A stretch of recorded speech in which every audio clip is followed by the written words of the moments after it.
Me and my daughter, Anya, are from India. Our native language is Hindi. She's 11 years old now. Her father died when she was 5 and I immigrated to States because everyone was trying to get me remarried to a 60-year-old sleazebag. Because... Oh no. However will a woman live or raise a child alone? I started dating my now husband when Anya was 6. He had a 5-year-old son, Ben, 50% custody. Me, Anya, Ben, husband and Ben's mom get along really well. The kids were very well adjusted and they were genuinely happy when we got married. Whenever tensions arose, we dealt with them patiently. Let's just say after walking through the minefield of Indian family / drama, diffusing these toy bombs were very easy. Anya has a habit of talking in Hindi when she gets really excited. Sometimes, while talking to me, she starts talking in Hindi without even realizing it. This wasn't a problem. If she does that while others are around, I would remind her and she would revert back to English. Few months ago, Ben's mom passed away and he came to live with us full time. He has a room already and we put Ben into therapy immediately. A week ago, Ben walked in when me and Anya were cooking and we were talking in Hindi and he started crying. He told me he is feeling bad that he can't understand what we are saying. I hugged him and consoled him and assured him that we didn't do it to exclude him purposefully. And then Anya started crying and apologized. The whole thing was just heartbreaking. Since then, Anya has been making conscious efforts to talk only in English and I can tell that it puts Ben at ease. Yesterday, however, she was frustrated and started lamenting about schoolwork in Hindi to me. Me and Anya were in the living room and Ben and husband were in the kitchen and they heard it. Later that night, my husband told me how he thinks we must start thinking about giving punishments whenever she speaks in Hindi unconsciously until Ben starts feeling better. I was horrified at this suggestion. I have never pulled the "she is my daughter, not yours" card. But this is the hill I am willing to die on and use that card if necessary. Whether he likes it or not, it's her first language. Expecting her to always converse in her second language, even when she is feeling some extreme emotions, is just cruel. Especially after she is genuinely making an effort to make Ben feel more comfortable. It's almost like punishing for her heritage or for her being Indian. Of course, this is a huge point of conflict between me and my husband. I think it's unfair to do this to Anya, even temporarily. He thinks me and Anya are unnecessarily making feel Ben bad while he is mourning his mother, while we can try and prevent it. Both of us are conflicted here. I'm 15 years old. I have a stepsister who is a couple years older than me and she is really seriously disabled. I'm not sure what's wrong with her because no one ever wants to discuss it with me, but she's non-verbal, breaks her bones a lot, and has severe epilepsy and will have many fitting episodes. She also doesn't understand stuff. That's probably the easiest way to put it. She's just a human body with nothing inside. She's my stepmom's daughter. My stepmom married my dad 3 years ago and they dated only for a year before that. I don't know my stepmom very well and I don't really get on with her. We are respectful to each other, but I'm basically living with strangers because she's so busy with her daughter and my dad. I am always on my own and I used to hate it, but I'm used to it now. Ever since they moved in to live with us, life changed drastically for me because all the care now revolves around my stepsister. That's fine, I get it. But both my stepmom and my dad ask me to do things for my stepsister that I don't want to do and I resent doing. Stuff like staying home when I want to go to the mall with my friends.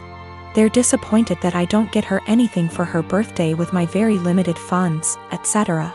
My own mom passed away when I was small, so I can't go and stay anywhere else, and all in all I'm just a lot more angry than I used to be, because they seem really disappointed whenever I say I don't want to do anything for her. Even stuff like feeding her, like I don't want to sit there feeding her banana pudding and wiping her drool. I didn't ask for this.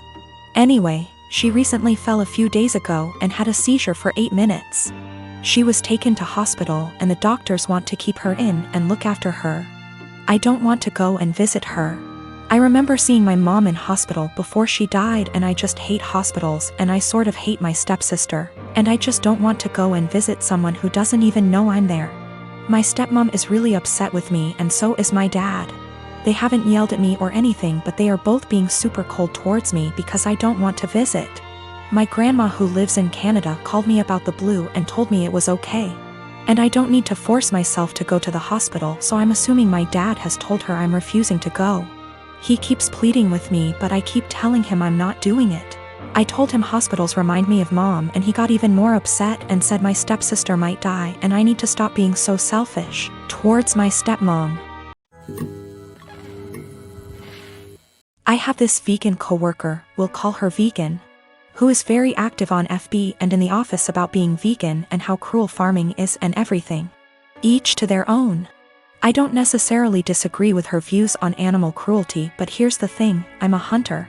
Not a trophy hunter, but I do shoot feral pigs, rabbits, ducks, introduced, classified game ducks, and foxes, and I fish too. All except for the fish are classified as pests. Foxes especially kill native wildlife and farm animals, and farmers will often put you up on their property for free to hunt them. I have passed tests here, especially for identification of game ducks versus protected species, and practice ethical hunting. I.e. allow the animal to have a fair chase, no dogs or tracking devices. Practicing marksmanship and dispatching prey swiftly and humanely and not wasting the meat. None of that is obviously good enough for Vegan. When she first came onto the team and told everyone she was vegan, I kept my mouth shut about my hunting. I also think she's really intolerant because she preaches to people about how going vegan will help with their various ailments, and always turns up her nose at people heating up meat in microwave. As a result, we've kind of consciously started excluding her when we get up for lunch. However, last year I started going hunting more regularly with a work friend from another department, whose uncle owns a farm where feral pigs and like are an issue, and he often swings by to have a chat about guns and bows and our next trip, and she found out I was a hunter. This isn't even at our desks, it's in the kitchen area that has tables and stuff, and we sometimes eat our lunches together. Ever since then, every conversation I've had with her, she's referred to hunting and how cruel it is. One time, I wore a leather pencil skirt to work and she had a go at me for wearing animal products.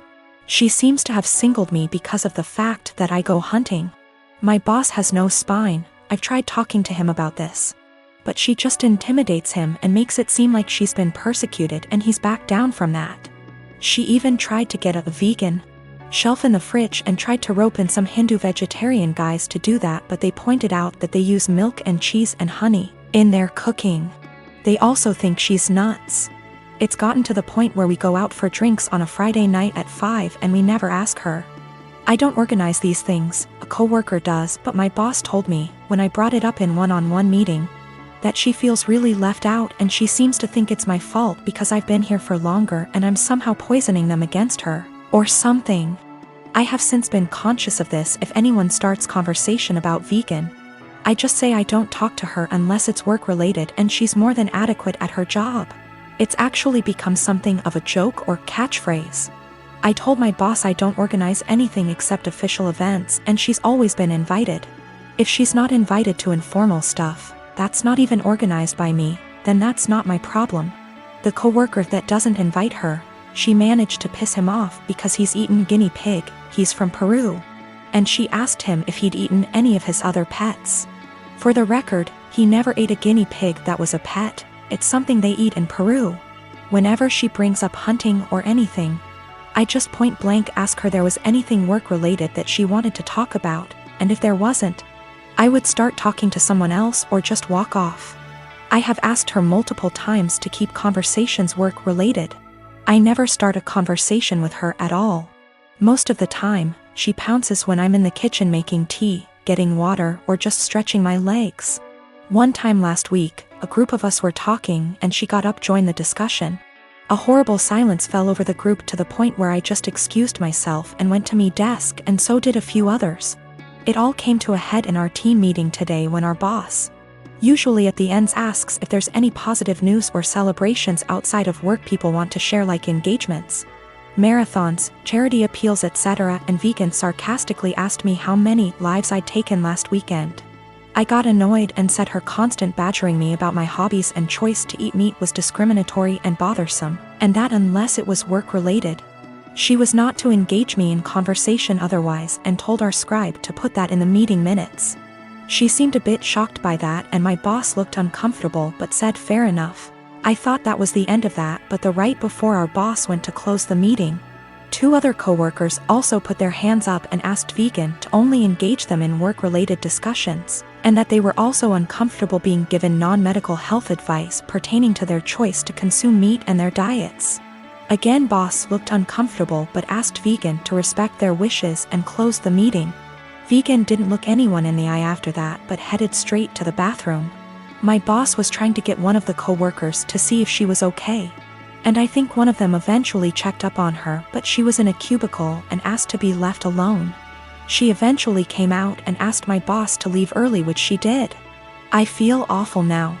She embarrassed me in front of my team with the lives taken comment, so I pushed back, but I am caught between not wanting her to miserable and not wanting anything to do with her at all. A few of my coworkers and I ended up in a proactive conference call after this with HR, who basically said that always been subjected to unwanted advice and jabs about eating meat was not okay. But some mediation was in order to cut the tension in the workplace. The HR rep then called my boss, who explained what happened in the team meeting and complaints that we'd made one-on-one etc., but then he went into a meeting room and didn't hear the rest of discussion. I don't know what to do, assuming she comes into work tomorrow, or if I should even talk to her at all. My husband and I have been married for 3 years now. I have a daughter, 15 years old, and he has a son, 24 years old. I am friendly with my stepson, but we aren't close. He has a biological mother who is a perfectly fine woman. I'm not here to take the role of his mom. My late husband, my daughter's father, died when my daughter was 6. We both contributed to her college fund. My daughter's paternal grandparents have also contributed a large amount. Right now, the fund has about $180,000. My daughter is extremely bright, and I'm not just saying that because I'm her mom. I truly believe she has the capacity to go to an Ivy League school, and her teachers have said she has the potential as well. And I don't want costs to hold her back.